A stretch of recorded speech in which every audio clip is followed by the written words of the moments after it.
العليم الحكيم. اللهم تب علينا إنك أنت التواب الرحيم. سبحانك لا نحصي ثناء عليك أنت كما أثنيت على نفسك. أنت المقدم وأنت المؤخر وأنت على كل شيء قدير. اللهم اجعل جمعنا هذا جمعا مرحوما واجعل التفرق بعده تفرقا معصوما ولا تدع فينا شقيا ولا محروما. اللهم آمين آمين يا رب العالمين. In the name of Allah subhanahu wa ta'ala, the most compassionate, the most merciful, all praise and thanks are due to him, and peace and blessings be upon his beloved Prophet Muhammad sallallahu alayhi wasallam. He who is guided by the will of Allah, no one can misguide him, and he who is misguided, no one can guide him except Allah subhanahu wa ta'ala.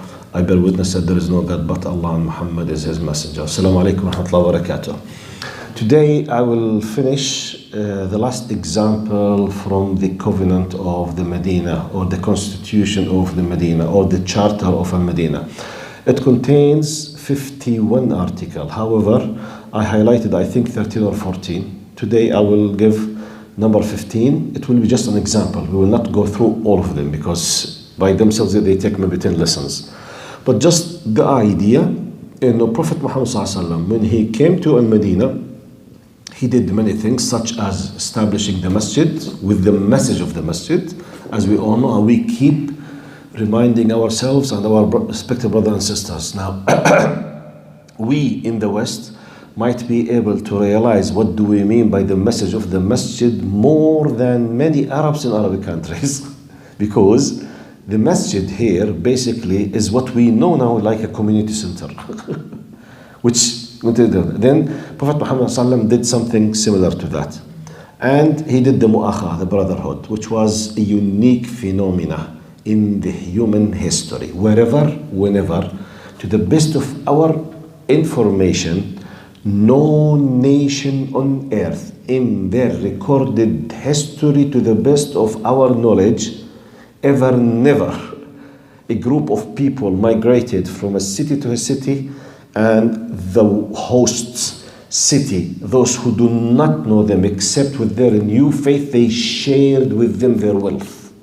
It's by the way, it's an amazing human phenomena that needs to be studied. طبعا for us, we know it. It's a brotherhood in Islam. Ajr, thawab, because simply we know the justification. The justification, al-malik lil-mal huwa Allah. The real owner of the money is Allah in our faith. And this is highly appreciated by the owner, i.e. Allah subhanahu wa ta'ala. We believe in the concept of barakah, blessings, and we believe in the concept of ajr and thawab, reward. And we believe in the concept of the akhirah, which is the hereafter. When you put all these things together, you can understand why they did so. Very simple. Okay, it's not easy, but understand the justification and the sequence. Okay? How others can justify it, it's amazing. Anyway, then we talked about what we believe, to the best of our recorded history, is the first civil institution for a civil society in the history of humanity. Before that, does that mean that the people did not have states? They did have. But the base of the state, it's either a family or a king or an ethnic superiority for a group against a group. But in what we know now as a civil society, which means a group of people, they have a city, different ethnic origins, culture origins, religious origins, and they have a constitution that regulates the relation between them, rights and something. It was unique phenomena at that time. Now, to the best of our knowledge, now this was not known by what we know now, except after the French Revolution started thinking how to make it. French Revolution started 1789, ended 1798, ended, which means about 225 years from now. Then European countries started from France to spread, started applying what many people are enjoying now as civil societies. We are talking about an average of 1 to 1.5 century. Now we are discussing something happened 14 centuries ago. So this is notable. We highlighted many concepts. Today I will finish by number 14 and 15. قال المرجعية في الحكم إلى الشريعة الإسلامية. The reference point when you have any kind of dispute goes to Islamic Sharia law. So we have 2 points in this here in the constitution itself. قال وإنكم مهما اختلفتم فيه من شيء فإن مرده إلى الله عز وجل وإلى محمد. Whatever we knew last time, we have, for example, the dhimmi people. Dhimmi means you have their right, you are protected, you do your own things in your own areas. Once we have a dispute in something, we have what we call the general big reference now. It's Allah and Muhammad sallallahu alaihi wasallam. قال وإنه ما كان بين أهل هذه الصحيفة من حدث أو اشتجار يخاف فساده فإن مرده إلى الله وإلى محمد رسول الله وإن الله على أتقى ما في هذه الصحيفة أبر. Which means as long as with the general previous rules everything goes well, no problem. If there is a serious dispute that people in the Medina, they are afraid من الفساد, a corruption will happen, a serious problem will happen. Okay, what's the reference point? قال الله قال الرسول. Some people they say, but wait, what does this mean? Does this mean if there's a problem between Jews and Muslims, so the end result will be to Allah? Yes. What's the problem? At the end, when the dispute happens, there's a reference of a constitution, or what we call now the law. Now, for example, you have a secular law. If I have a dispute with someone else, do they care about my Islamic reference? I'll give you a simple example. You are a Muslim, your wife is a Muslimah. You had a dispute with your wife. She went to the court and she started filing a case against you that she wants divorce. What will happen and what is the law that will be enforced against you? Islamic law? What will happen? You have dispute now. If we don't have dispute, you and your wife go and whatever you want to do between yourself. You want to marry, to divorce, no one will interfere. Type there a dispute. She went to the court. What will happen to you? What will be enforced against you? Secular Canadian law. Any dispute about that? But at the end there is a reference. This is a constitution. So, and we are in one of the most civilized countries now. So, just some people, but how come? Yes, when we have reference, it is an Islamic state. Nukta, period. When you have your own space. Like now, for example, now, I will give you simple example because we need to understand this. Now we are living in a masjid. Imagine we have a dispute and something had to do with Islamic madhahib. For example, Sheikh Abdul Aziz, let's imagine he did his studies at Al-Azhar and he's following Al-Shafi'i, for example. And he insists to say Bismillah ar-Rahman ar-Rahim loudly when he recites the Salah. Let's imagine that the majority of you are Maliki or Hanafi. You are against this, for whatever reason. We have dispute now. Is there any room for Canadian law to interfere now? No. It's an internal problem. We might have some kind of dispute. Some people will be angry. Some people, they hate it. Some people, they like it. Whatever. This is internal, let's say, way of understanding. For whatever reason. For example, maybe we can ask Sheikh Nash'at to come. Maybe they will ask me to be a hakam. Maybe we can discuss it inside it. Dispute, yes. Fine. Imagine that we decided, for example, to do like a nasheed or a mawlid. Is it something agreed upon between Muslims? No. We have disputes about this. Is it bid'ah or not bid'ah? Regardless.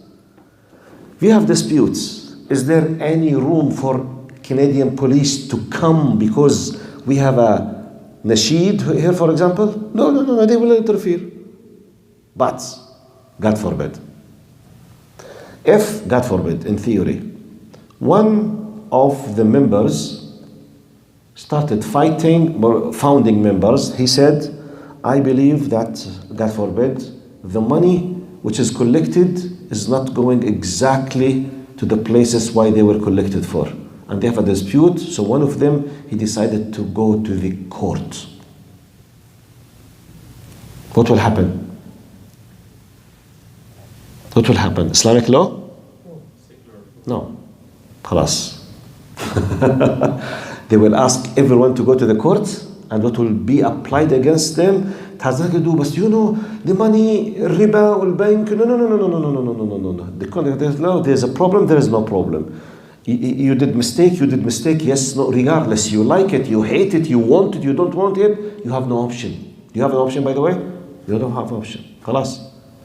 It's something above your internal. This is exactly what now we are living exactly what used to happen at that time. Because some people, they say, but how come, where is the rights of the Jews or the Christians or no, they have their rights. Like we have rights. When there is a dispute we don't agree upon and we go to the higher state, what will happen is the superiority of the main faith of the state, which could be whatever. Is this applicable now or not? This is exactly what used to happen at that time. So, but by the way, what people say, okay, what's the new thing? The new thing at that time, no one used to have this freedom. Go and read the history. Go and read the context of the history, what used to happen in Europe, just to know what I'm talking about. Now, Jews enjoying their own religious rights within Muslims. To understand this, go and read what used to happen in Europe in what they call the medievals. In their books, they called it Dark Ages.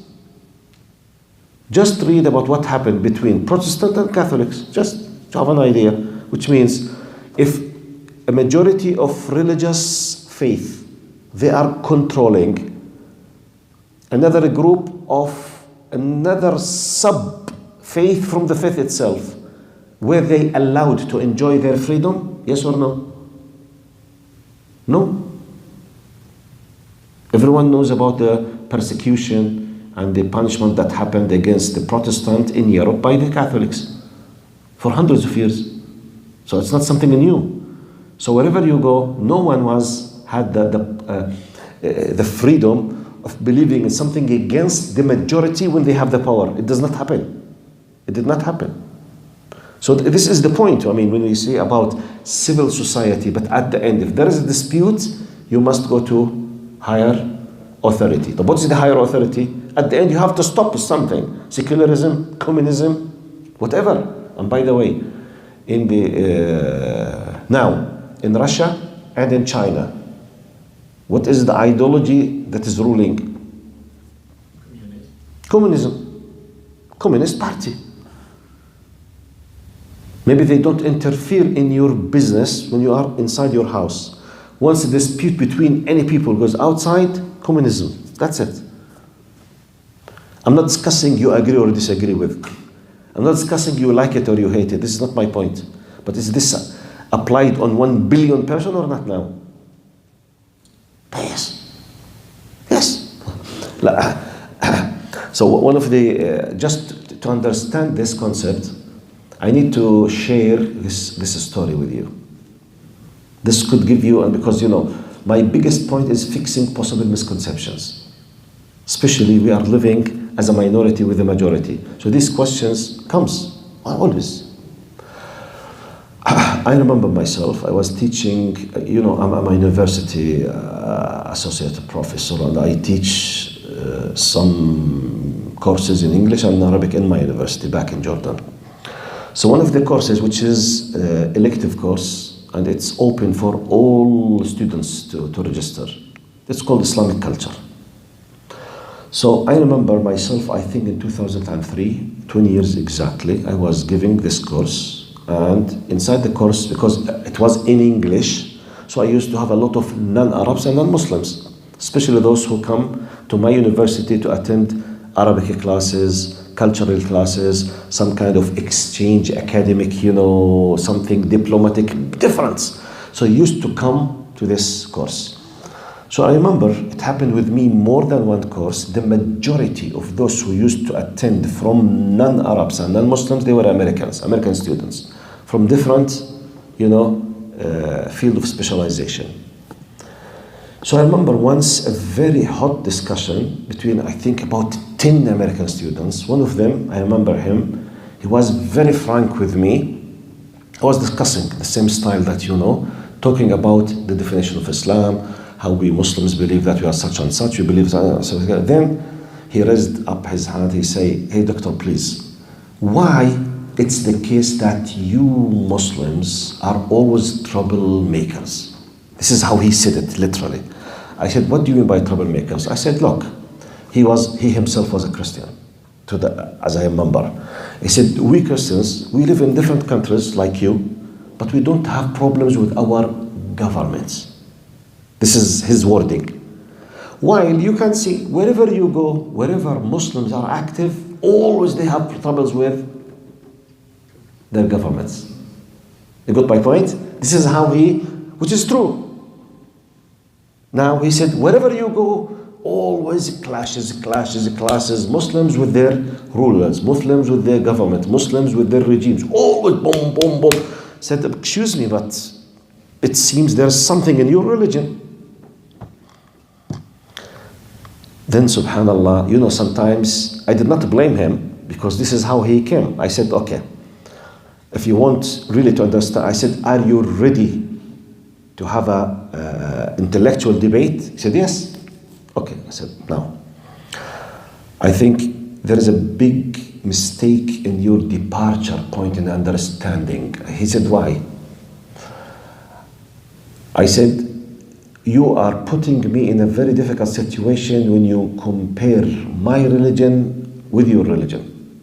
So what do you mean? I said, it's not my problem if your religion is not comparable with my religion. That's why I said, you as a Christian, you have your own context. The development of whatever of your religion, you faced a problem in what you call dark ages, and you call secularism, and you call French Revolution. You, in your context, decided to change the relation, the nature of your religion into XYZ, where your religion, it was minimized to interfere just in what now you call what? Spirituality, worship, rituals, Sunday service, and in general you don't interfere in anything else, and you were forced to that by the secular power. This is your context. Whenever I explained to him the nature of Islam, way of life, style of life, always he said, no, we don't. I said, okay. Then Allah guided me to the following example. I said, if you want to understand me, my feelings, my convictions, you don't have to keep comparing me with the Christianity. To understand me, compare me with your American Constitution. I said, what? He said, I told him, my Islam for me is like your democracy and your constitution for you. He said, what do you mean? I said, your American Constitution, the First Amendment and Sixth Amendment, and this kind of very powerful, is this something vital? He said, well, yes. Are you ready to fight for it? He said, yes. I said, what if it happened? When I asked this question, George Bush was in power. Okay? When I asked that question 20 years ago, I said, what if George Bush decided to destroy your democracy or your constitution? He said a very bad word. I can't repeat it. He said, we will do such and such for him. I said, so you will not be a violent terrorist? He said, no, we will not allow him to destroy our democracy and our constitution. I said, okay, because it's what? It's your way of life. For us, Islam is our way of life. It's not a spiritual 10 minutes we spend it in the morning of Friday by a ceremony, and we have that kind of spirituality with our Lord, and we do supplication and we go to our secular life. This is your problem, sir, not my problem. So don't compare me with Christianity. Compare me with your constitution. And he said, thank you. Stop. I can't argue. You see? So sometimes, okay, he was fair, looking, okay, I did not blame him the fact that he attacked me at the beginning. And he accused us, all of us, we are all troublemakers. He said, no, we are not troublemakers. Simply, we are defending our way of life. Are you ready to fight anyone who will destroy your way of life? He said, yes. So what's the difference between you and me? He said, nothing. I'm ready to defend what I believe is the true way of life, which is American democracy, American constitution, American... Look now, Americans in America, one of the great things they are always proud of, and I don't blame them. Blacks, I wish when they say the First Amendment, they did what? Freedom of religion, freedom of speech, and freedom of assembly. By the way, are Americans ready to fight anyone who will touch these things or not? Literally, are they ready to fight or not? Sure. Definitely. And they are ready to do a very bad thing. Anyone will touch their freedom of assembly. That's why in America, it's the only country on earth by a very clear constitution. No one has the right to speak with you if you are gathering. And if you can watch on the YouTube, sometimes police, persons in the United States, you feel as if they are begging the citizens when they speak with them. Because of this way of thinking. Am I detained? Am I detained? No. Can I know why you stopped me? Can I know why you stopped me? You say, what's your thing? No, you have no right to say. This kind, where did they bring this from? So if someone will violate this right, what will happen? They will fight. Subhanallah. Yet, they themselves, 10 of them in my class, you Muslims are troublemakers. Why? Because you always have troubles with your government. I said, it's not my problem if your glasses that you are judging me through are wrong glasses. It's your problem, not mine. Don't compare me with the same thing, for example, happened between, just to give you an idea of how to argue, because when you speak about your religion, you need to, this is your identity. And as long as they misunderstand you, you will keep yourself in a bubble or in the corner in a very weak status. So you need to explain to them, because I'm assuming the majority of them, they are seeking the truth. Definitely you have bad people, always evil people in any culture. But it's not the case with everyone. The majority, they seek. But they don't know. So how you make them know? Make a very, very strong logical argument when you speak with them. Make it compared with their, like, do you hear about Ahmed Didat?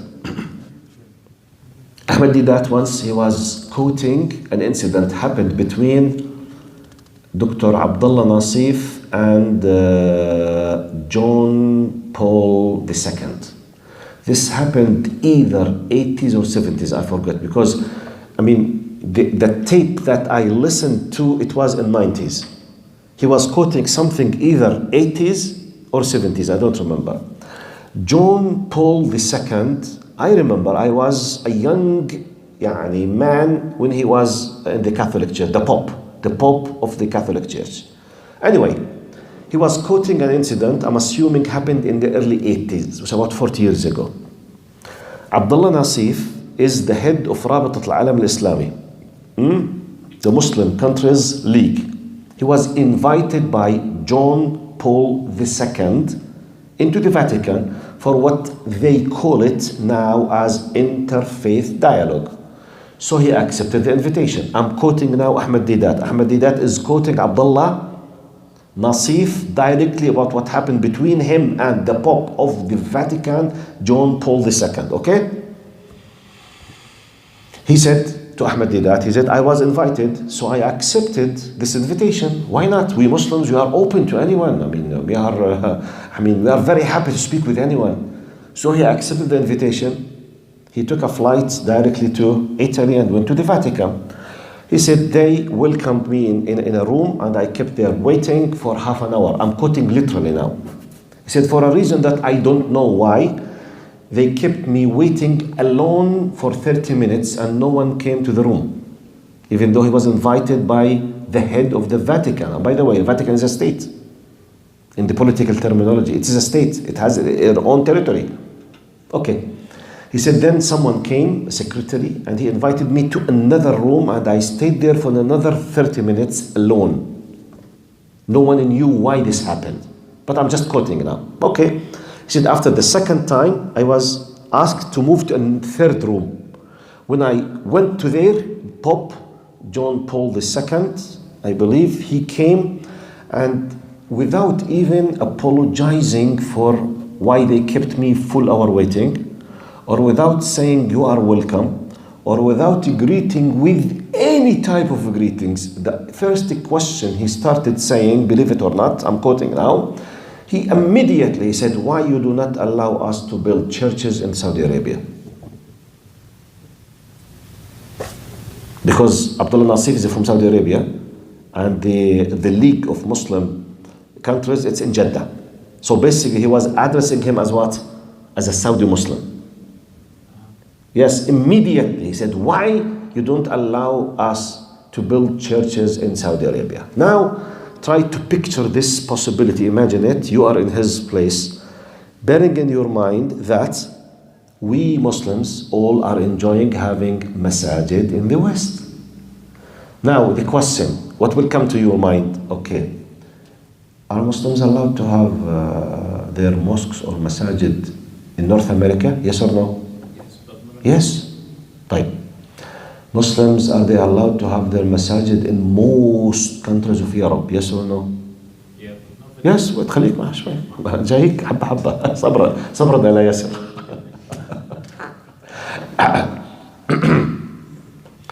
Yes. So what could come to your mind as first of all is what? Oh yes, they are allowing us to have our masajid. But look how tough, rude, and bad we are because we don't what? Allow them to have their what? Their churches. But subhanallah, Abdullah Nasif, he was very clever. He immediately said, no problem, do you allow us to have our masajid inside the Vatican? Compare the alike with the alike. Don't compare a religious state with a secular state. Compare a religious with religious. What is the religious state in Europe? Vatican. Question. Does the Vatican allow Muslims to have a masjid inside the Vatican? Yes or no? No. Close the file. Do you want to proceed? Yalla, we are ready. For sometimes, the question, the word of question, ooh, yes, we came to me. Yeah, you Muslims are troublemakers. حبة شو troublemakers? I'm just defending my existence. I'm just defending my identity. I've been attacked by the regimes in my country. What are you talking about troublemakers? Because religious people look, we Christians are not having troubles. This is your problem, not mine. Because your religion is not your style of life. My religion is my way of life. So it's not my problem, it's your problem. Allah يسهل عليك. It's not my problem. So compare me with the alike. What is the similarity with me? Your constitution or your democracy or your human rights, whatever. Okay? This is my way of life. This is your way of life. Are you gonna give up if someone is attacking your way of life? No. So don't keep blaming me as a troublemaker. The same thing. Why you don't allow us to have churches in the Saudi Arabia? No problem.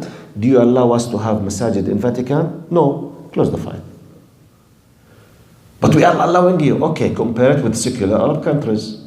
Christians, they have churches in all Arab countries, secular. So if you want to compare Syria with Italy, if you want to compare Jordan with Germany, no problem. Yes, تفضل, yes. This is alike with the alike. They are secular countries, okay, Muslim countries, but the regime is using what? Secular systems. Do we have churches for Christians or not? Yes. So compare all. Why you came just to Saudi Arabia? By the way, I'm not discussing that Saudi Arabia is doing good or bad. This is not my point now. Because I'm quoting something 40 years ago. Because the question was by the Pope of the Vatican against a Saudi representative about having churches in Saudi Arabia.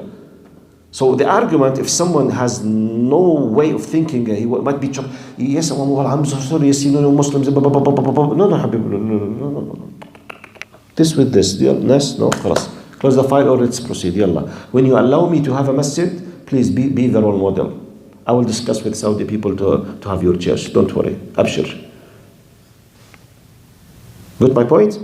So sometimes it's part of the discussion, sometimes just to talk about it. Anyway, the point was here, I'm just discussing the whole idea of the reference point for the state as a religious state.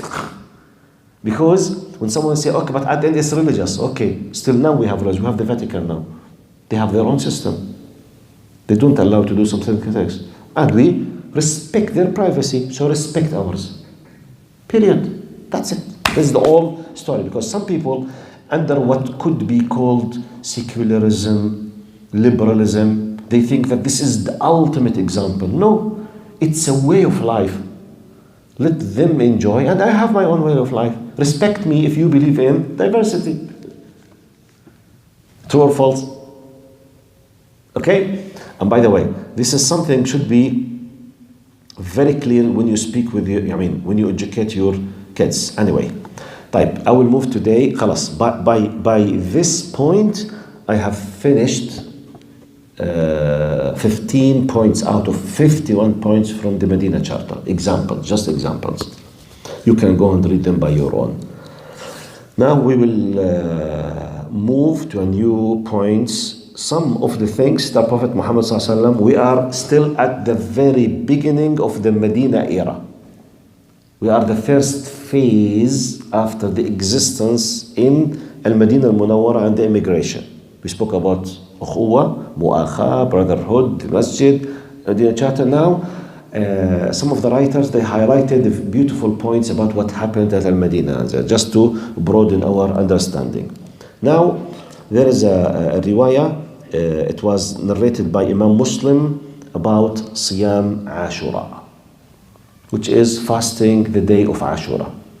We have a very significant message, has to do with the interfaith dialogue and relations with others, and our faith, and how do we view other prophets and messengers.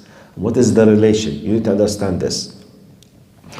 قال Ibn Abbas, the narrator is Ibn Abbas, he said أن رسول الله صلى الله عليه وسلم قدم المدينة فوجد اليهود صياما يوم عاشوراء. When he came to Medina, after a certain while, he noticed that the Jews inside the Medina, they used to fast on the day of Ashura. The day of Ashura, which is, the 9th of Dhul Hijjah, which is one day before اللهم صل على سيدنا محمد سوري استغفر الله العظيم خربط بين يوم عرفة و 10 من محرم الله يجزيك الخير خربطت بين وقفة عرفة ويوم عيد الأضحى آسف next the day of which is 10 Muharram, the 10th of Muharram, which is the Hijri, the moon calendar, they used to fast it. Then he asked, why do you fast? He asked Muhammad صلى الله عليه وسلم قال لهم رسول الله ما هذا اليوم الذي تصومون? What is this day? Why do you fast? قالوا هذا يوم عظيم أنجى الله فيه موسى وقومه وغرق فرعون وقومه أو وغرق فرعون وقومه. This is a great day for us. It is the day when Allah subhanahu wa ta'ala saved Musa and his people, which means the Jews, and he destroyed Pharaoh and his people.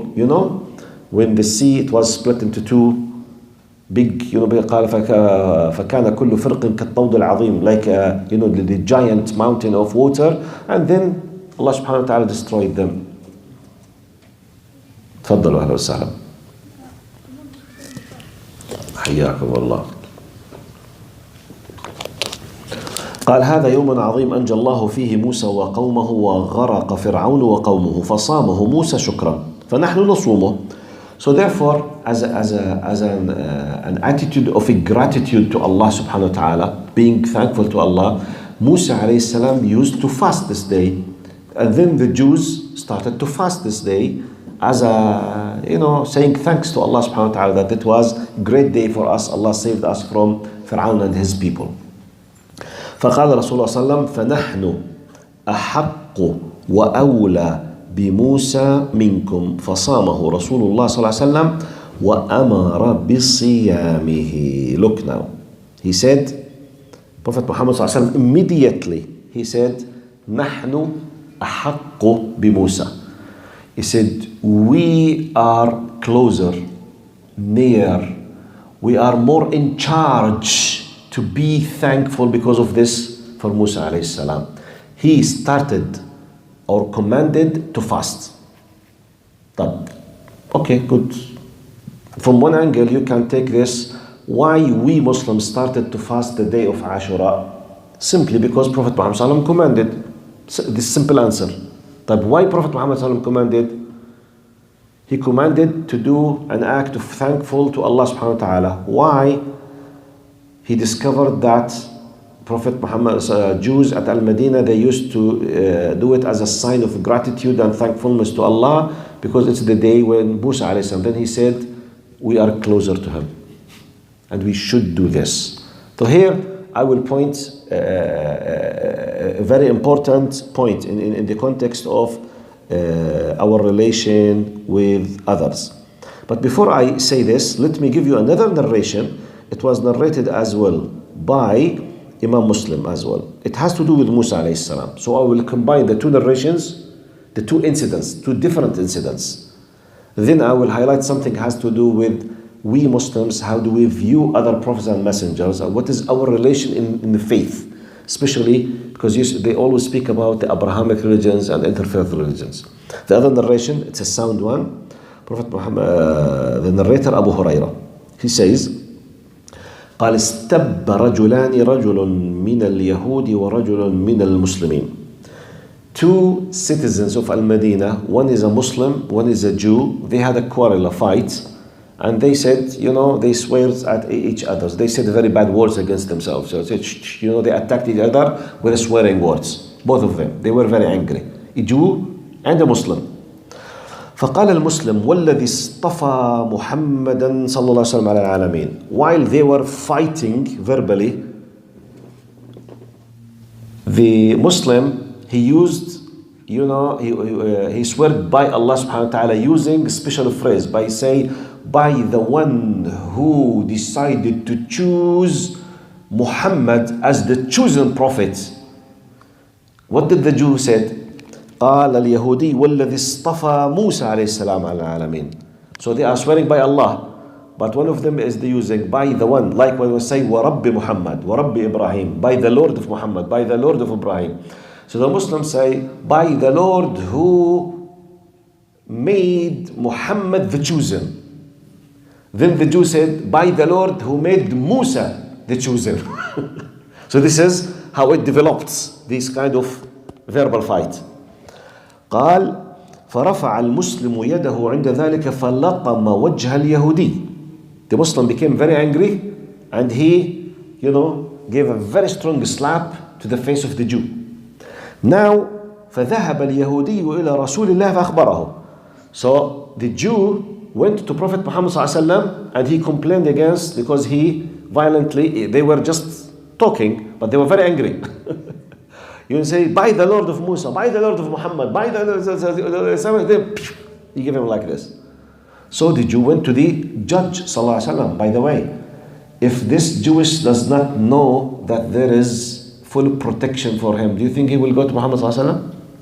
He knows that he will take his right. So he went to complain. Now, قال فأخبره بما كان من أمره وأمر المسلم. Now, look how Prophet Muhammad ﷺ blamed the Muslim. What was the wording here? قال لا تخيروني على موسى. Don't give me a higher status than Musa عليه السلام. قال فإن الناس يصعقون فأكون أول من يفيق فإذا موسى باطش بجانب العرش فلا أدري أكان في من صعق فأفاق قبلي أم من كان ممن استثنى الله. It's amazing. It's a hadith sahih. He said, don't look at me as something superior against Musa alayhi salam. He was praising Musa alayhi salam now, looking in a very high status.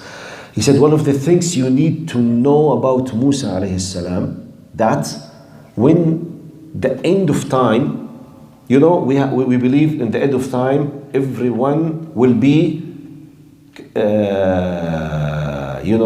horn, the saqa, everyone will die.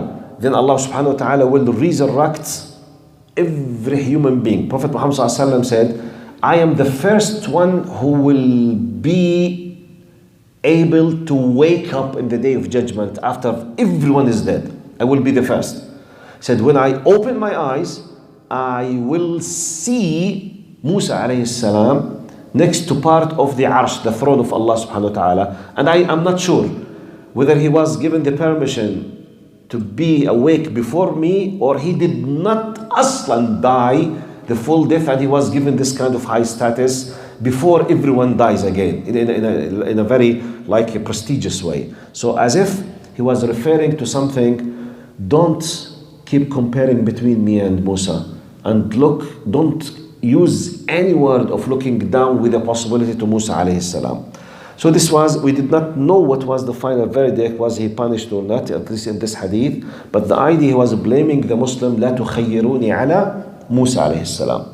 This is one of the two incidents has to do with the relation between Muslims and Jews. And it happened in specific about Musa alayhi salam in specific. One of them, the fact that Allah saved Musa and his people from Pharaoh. The other one, a Muslim and a Jew, they were trying always to look now, my prophet is better, your prophet is better, my prophet is better. They say, لا تخيروني على Musa. Okay, this is the narration, the quotation. What could be the lesson? One of the great things you need to be proud of as a Muslim, compared especially with what we call heavenly religions or Abrahamic religions, as they call it, okay? Now, or monotheistic religions. You know, this is terminology. الأديان التوحيدية, الأديان السماوية, الأديان الإبراهيمية. The point, Jews, Christians, and Muslims. We have something in common, yes. Very strong, to a degree that Allah subhanahu wa ta'ala, the only group of people on earth that we are allowed to eat their slaughtered meat are just Jews and Muslims. Do you know this? When they are true religious, I'm not talking about liberal or atheist or agnostics. Now, when a real Jewish person slaughters an animal, you as a Muslim are allowed to eat from this meat. Unlike any other, the same thing is Christian. Okay? Type. And the only woman outside the circle of Muslims that a Muslim male is allowed to get married is the Jewish female and the Christian female, exclusively. Apart from this, it's completely haram, and actually your marriage contract is not valid, as if you have not married aslan, even if you did the contract. This is a religious issue. So, do they have a special status? Yes. Who decided this? We? No, Allah subhanahu wa ta'ala. وَطَعَامُ الَّذِينَ أُوتُوا الْكِتَابَ حِلٌّ لَكُمْ.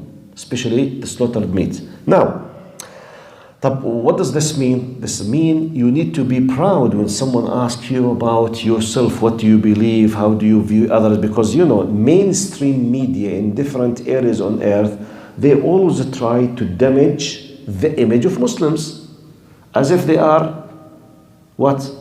Exclusively they are against everyone, they are just proud of themselves, they look superior to others, they don't accept, they are violent, they are such and such. You know, the media. So many people, when they speak with you, many of them, they don't know. And by the way, some of the writers, some of the authors, some of the websites, some of the media channels, they keep brainwash the non-Muslims that we hate them, we don't respect them, we look down at them for many reasons, many political agendas. In reality, who's respecting others more? In my religion, if I don't believe in Musa alayhi salam, Isa alayhi salam, I'm considered what? Kafir, a non-believer.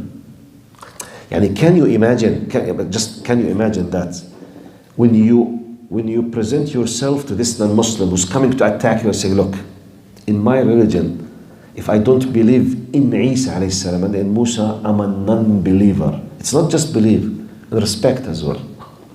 Yani, if you make a joke against Jesus Christ or Moses, Isa and Musa alayhim salam, a joke for the sake of fun, do you know what is the hukum, the regulation? Kafir. You will be a non-believer. You will leave Islam if you make a joke. Jesus Isa alayhi salam came and once he said to his disciples, you became a kafir. You left Islam. What? طيب. Is there any regulation in Judaism and Christianity if someone made a joke against Muhammad, he will become a kafir in their religion? Do you think so? No. You need to know how to present yourself. By the way, it's not up to me. If it's up to me, maybe I will choose something similar to that. It's not up to you. You believe in Musa and Isa. Okay, we believe all our prophets and messengers, but specifically these two, because they are the prophets, okay, or the most important two figures in these two religions, that we share something with them. And Allah has give this kind of common area, which is marriage and slaughtered meat. So when you present, and by the way, they are the most influential people on earth now. They control the media, and many of their followers, they are influenced with these things. So their followers, they need to know your reality. You are not one of, you are the best inclusive religion on earth. Because you respect others. Actually, you just respect them, you believe in them, and you will not be a believer in your religion if you don't believe in them and you don't respect them. So you can quote these two sound narrations. One of them, why we fast Ashura. It's a celebration by Muslims for the fact that Allah saved Musa alayhi salam and Fir'aun. So what's this? What's this? This gives you just an idea, an example, just how to deal with such, things. Another narration from what happened at the beginning of Al-Madinah is Anas alayhi, Allahumma salli ala Sayyidina Muhammad, Anas ibn Malik radiyallahu anhu, and I finish today's inshallah session بإذن الله. العشاء 8:30 صح؟ Okay, very quickly. روى أنس رضي الله عنه قال لما قدم رسول الله صلى الله عليه وسلم المدينة. What's the context? What are of the things that used to happen at the beginning of the Medina? Okay, one of them relations, the charter, the mu'akha, the masjid, and one of the things in the narration قال أنس رضي الله عنه, and it was narrated by Imam Muslim as well. قال لما قدم رسول الله صلى الله عليه وسلم أخذ أبو طلحة بيدي فانطلق بي إلى رسول الله صلى الله عليه وسلم فقال يا رسول الله إن أنسا غلام كيس فليخدمك. قال فخدمته في السفر والحضر والله ما قال لي لشيء صنعته لما صنعت هذا هكذا ولا لشيء لم أصنعه لما لم تصنع هذا هكذا. Anas radiyallahu anhu, he was presented to Prophet Muhammad ﷺ when he was a young boy to be like a very close servant to Muhammad ﷺ. In our terminology, like the very special secretary. You know, the one who's always next to the important person, for example, like the president or the boss, the one who's holding his suitcase, or the one who makes his telephone calls immediately, or the one who contacts with others. Anas radiallahu anhu, he was a very close servant to Muhammad sallallahu alayhi wasallam.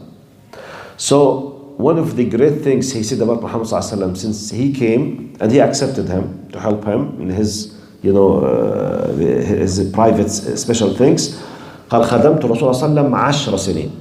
when he accepted me as a servant, I served him 10 years.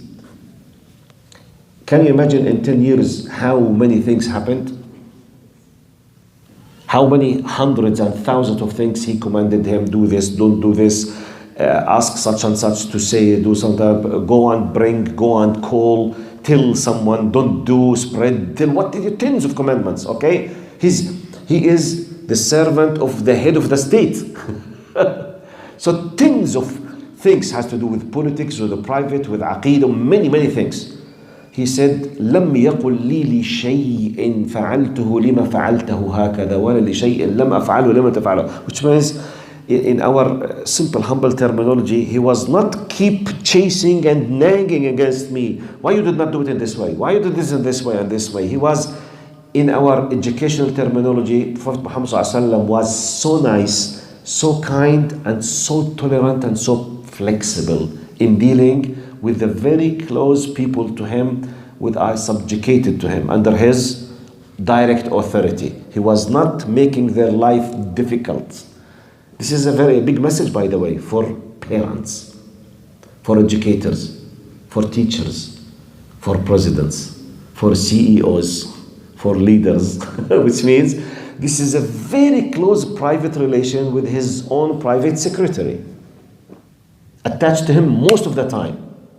He was not making his life difficult. So it's a big message, by the way. Big message.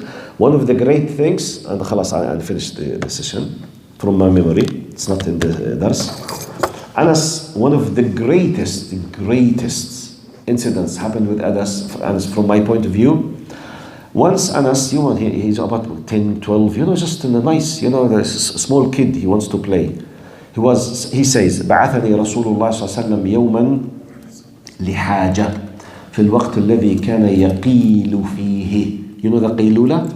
When taking like a nap, okay, for about 10-15 minutes. It's part of the sunnah, especially in the context of the Arabic Peninsula. It's very, very hot in the mid of the day. So it's part of the sunnah to take a rest. Because generally, the custom of people, they used after the Fajr not to go to sleep. So when you are awake after the Fajr, by the time of the noon, you've been already awake for 6 hours. And it's very hot. It's part of the sunnah to take what? Qaylula. It's a 10-15 minutes nap. It's part of the sunnah. So Prophet Muhammad used to do it on daily basis. 10-15 minutes, just rest and nap.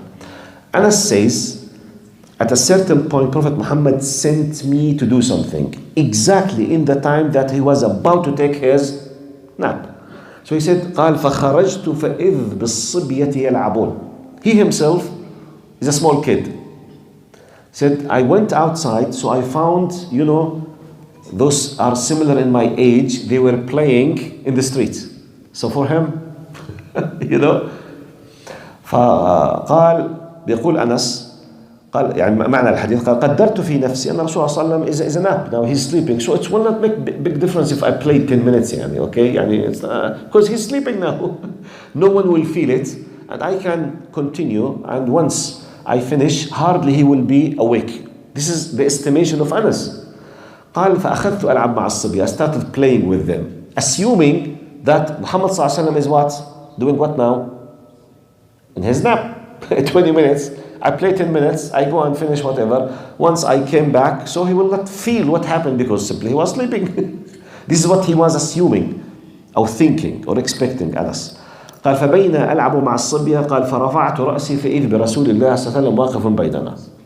He said, I was suddenly surprised that he came after me for a reason I didn't know, and he did not have his nap. قال he came and suddenly I saw him in the mid of the kids playing and looking at me. Try to imagine this. You are the private secretary of the head of the state. And you are now representing Muhammad sallallahu alaihi wasallam, Prophet and Messenger. He sent you in a very private issue, go and do such and such, and you are playing now. You are ignoring his commandments. Can you imagine for a small kid what could have been his feelings if you were him? And wallahi, I try to imagine that I'm in his place. Wallahi, it's a disaster. Muhammad sallallahu sent me and I'm ignoring, I'm playing. I tried psychologically, especially we think in the Arabic way. 2 minutes, brother, just, okay? Jazakallah khair.